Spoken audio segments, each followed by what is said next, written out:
নমস্কার, চন্দ্রিমা ব্লগ পাঁচমিশালি। আজ আমি তোমাদের সঙ্গে শেয়ার করব আমার পছন্দের একটা খাবার। তার জন্য আমি একটা বেগুন নিয়ে নিচ্ছি, আর বেগুনটা আমি কেটে নিচ্ছি চারিপাশ,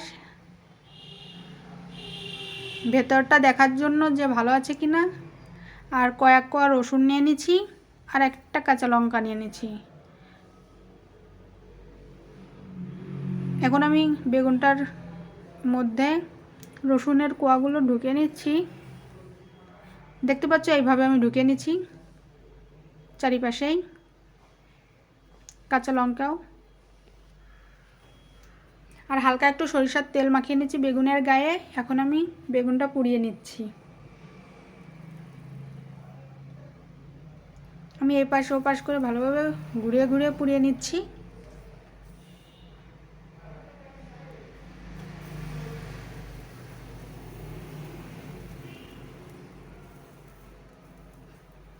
দেখতে পাচ্ছ, আমি বারবার ঘুরিয়ে নিচ্ছি যাতে চারিপাশটাই পুড়ে যায়।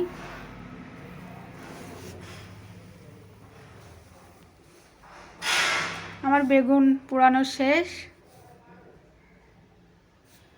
আমি বেগুনটা পরিষ্কার করে নিচ্ছি আর ধুয়ে নিচ্ছি। দেখতে পাচ্ছ, কাঁচা লঙ্কা রসুন সবগুলো সিদ্ধ হয়ে গেছে। আর পেঁয়াজ কুচিয়ে নিচ্ছি, সাথে নুন আছে।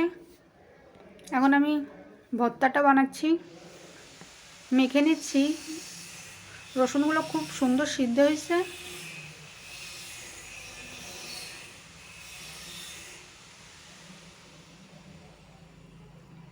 আর দেখতে পাচ্ছ, বেগুনটাও পুরো সিদ্ধ হয়ে গেছে।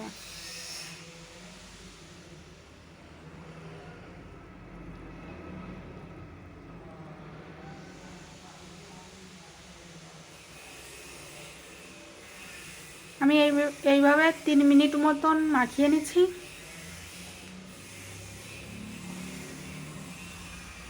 মাখানো হয়ে গেছে আমার। এখন আমি উপর থেকে সরিষার তেল দিয়ে দিচ্ছি। আজকের মতন ভিডিও এখানে শেষ করছি। Please my channel subscribe. Bye bye, tata.